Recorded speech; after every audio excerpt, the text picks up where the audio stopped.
Hello everyone, welcome back to my YouTube channel create learner. कैसे हैं आप सभी। तो देखो, हम लोग इंडियन पॉलिटी को आगे कंटिन्यू करते हैं।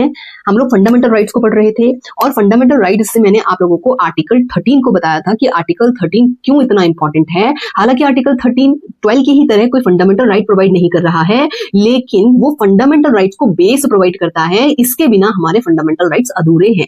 वो मैंने आप लोगों को कल की वीडियो में बताया है और साथ के साथ ये भी मैंने आप लोगों को बताया था कि कैसे आर्टिकल 13 जुडिशरी को पावर देता है फॉर जुडिशियल रिव्यू। ठीक है, यही वो एक शक्ति है जो हमारी न्यायपालिका को इतना मजबूत बनाती है। ठीक है, तो जुडिशियल रिव्यू को समझने के लिए ना, तो ऐसे समझो कि कभी कोई कानून बनाया गया, जैसे पार्लियामेंट ने कोई कानून बनाया, जैसे किसी स्टेट लेजिस्लेचर ने कोई कानून बनाया या किसी यूनियन टेरिटरी ने कोई कानून बनाया, तो हमारा जो कोर्ट है वो इस कानून को पूरी तरीके से समझेगा, पढ़ेगा, समीक्षा करेगा इसकी, और अगर उन्हें लगता है कि इसके कोई भी प्रोविजन या पूरा का पूरा एक्ट ही फंडामेंटल राइट्स के साथ में या कॉन्स्टिट्यूशन के अकॉर्डिंग नहीं है, तो इस पूरे के पूरे एक्ट को या फिर वो प्रोविजंस जो आपके कॉन्स्टिट्यूशन के अकॉर्डिंग नहीं है या फंडामेंटल राइट्स के साथ में क्लैश क्रिएट कर रही हैं, उसको नल एंड वॉइड घोषित कर दिया जाएगा, उसको अमान्य बना दिया जाएगा। तो अमान्य बनाने के लिए तो इस एक्ट को पढ़ना, समझना, समीक्षा करना पड़ेगा ना। तो इसी को कहा जाता है जुडिशियल रिव्यू करना। रिव्यू करना मतलब देखना, जांचना, परखना। ठीक है, तो it is the power of the court to check whether a law और गवर्नमेंट एक्शन इज कॉन्स्टिट्यूशनल और नॉट, संवैधानिक है या नहीं है,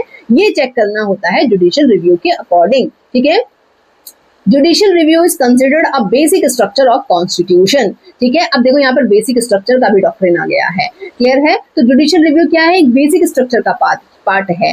तो देखो यहाँ पर बेसिक स्ट्रक्चर को भी मैं आप लोगों को समझा देती हूँ कि बेसिक स्ट्रक्चर किसे कहा जाता है। इसे मूल ढांचा कहा जाता है। ठीक है, बेसिक स्ट्रक्चर का मतलब क्या होता है, मूल ढांचा। तो ऐसे समझो, अगर हमारी संविधान एक बिल्डिंग है, हमारा कॉन्स्टिट्यूशन क्या है, एक बिल्डिंग है, तो इस बिल्डिंग की कुछ ना कुछ फाउंडेशन तो होगी ना। ठीक है, तो ये जो फाउंडेशन है, अब इस फाउंडेशन को तो आप बार बार नहीं चेंज कर सकते ना।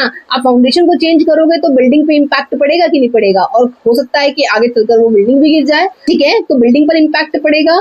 तो इसीलिए फाउंडेशन हमारी कैसी होनी चाहिए, बहुत ज्यादा जरूरी है और बहुत ज्यादा मजबूत होनी चाहिए। तो इसी को कहा जाता है बेसिक स्ट्रक्चर।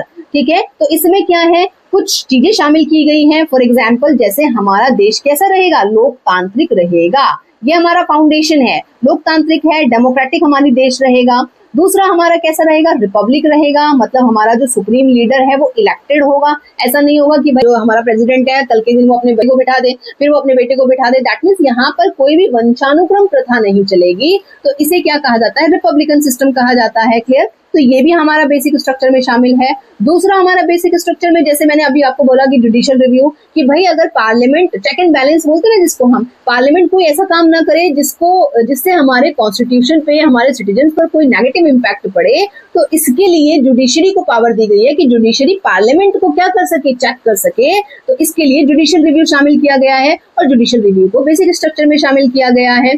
जैसे सोवरेनिटी, जैसे हमारे पास सेक्युलरिज्म, सोशलिस्ट, ठीक है, ये सारी चीजें हमारे बेसिक स्ट्रक्चर में शामिल की गई हैं। जैसे संसदीय शासन प्रणाली है हमारे देश में। ठीक है, तो ये इसको कहा जाता है बेसिक स्ट्रक्चर डॉक्ट्रिन। इंपॉर्टेंट बात ये है कि भाई बेसिक स्ट्रक्चर का कॉन्सेप्ट हमारे संविधान में कहीं पर है ही नहीं है।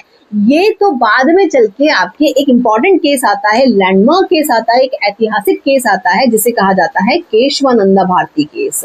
केशवानंदा भारती केस 1973 का एक बहुत बहुत बहुत इंपॉर्टेंट केस है।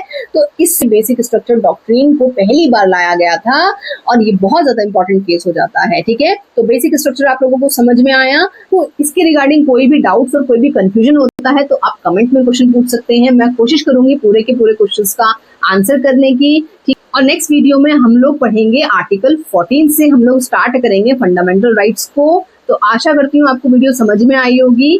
प्लीज चैनल को लाइक, शेयर एंड सब्सक्राइब जरूर कीजिएगा। Thank you.